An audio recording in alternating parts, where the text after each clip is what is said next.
Hello बच्चों, let's read the question. The question is amoeba and yeast reproduce asexually by fission and budding respectively because they are A में है microscopic organism, B में है heterotropic organism, C में है unicellular organism and D में है uninucleate organism.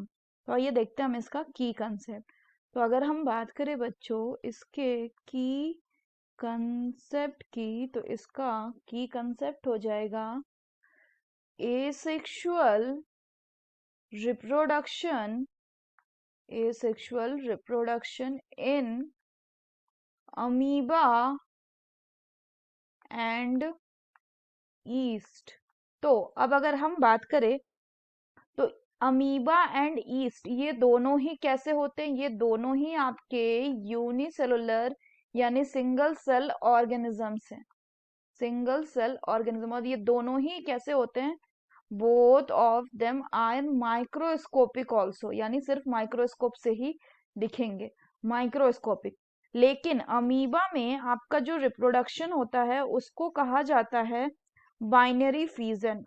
Binary fusion एक type of asexual reproduction है. एसेक्सुअल रिप्रोडक्शन में एक सिंगल पेरेंट ही इन्वॉल्व होता है ऑफस्प्रिंग प्रोड्यूस करने को, और जो ऑफस्प्रिंग होते हैं उनको हम क्लोन कहते हैं. तो बाइनरी फ्यूजन में क्या होता है कि एक आपका अमीबा होता है.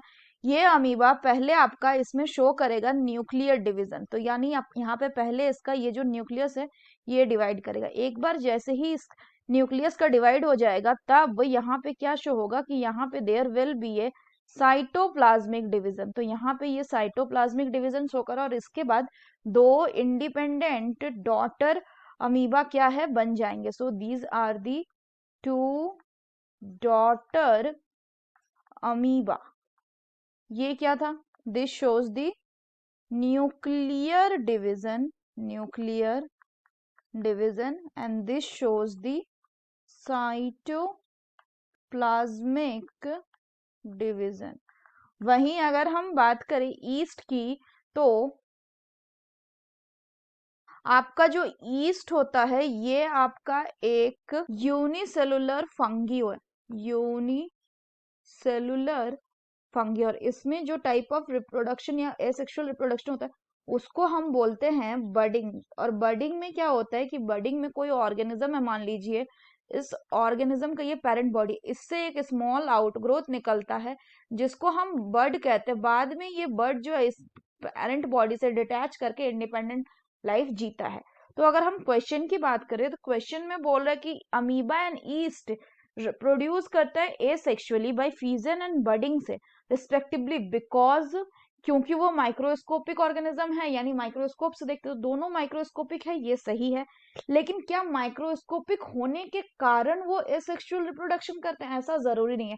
बहुत सारे और भी माइक्रोस्कोपिक ऑर्गेनिज्म हैं जो माइक्रोस्कोपिक होते हुए भी एसेक्सुअल रिप्रोडक्शन परफॉर्म नहीं करते हैं, और खासकर फ्यूजन और बडिंग से ही करते हैं, ऐसा बिल्कुल नहीं है. दूसरा हेट्रोट्रॉपिक ऑर्गेनिज्म. हेट्रोट्रॉपिक ऑर्गेनिज्म बच्चों वैसे ऑर्गेनिज्म होते हैं जो क्या करते हैं, जो अपना फूड दूसरों से लेते हैं, यानी जैसे कैट, डॉग, काउ. तो क्या अमीबा जो है और ईस्ट जो ये हेट्रोट्रॉपिक है?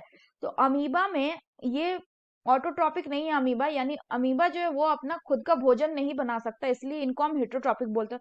और ईस्ट जो है फंगी है, तो फंगी जो है वो dead and decaying organic matter में ही ग्रो करते हैं, तो इसलिए ये दोनों भी हेट्रोट्रॉपिक है. लेकिन हेट्रोट्रॉपिक इनका मोड ऑफ न्यूट्रिशन है, ना कि इनका मोड ऑफ सेक्सुअल या एसेक्सुअल रिप्रोडक्शन. तो हेट्रोट्रॉपिक है इसलिए ही ये फ्यूजन एंड बडिंग शो करता है, ऐसा नहीं है. C option is unicellular organism है, तो ये बिल्कुल करेक्ट है कि they are unicellular organism, therefore they show asexual reproduction. So the correct option will be option C, because सारे unicellular organism जो हैं with very little exception, most of the unicellular organism shows asexual reproduction. भले ही वो sexual reproduction show करे, लेकिन asexual reproduction वो show करते ही करते हैं.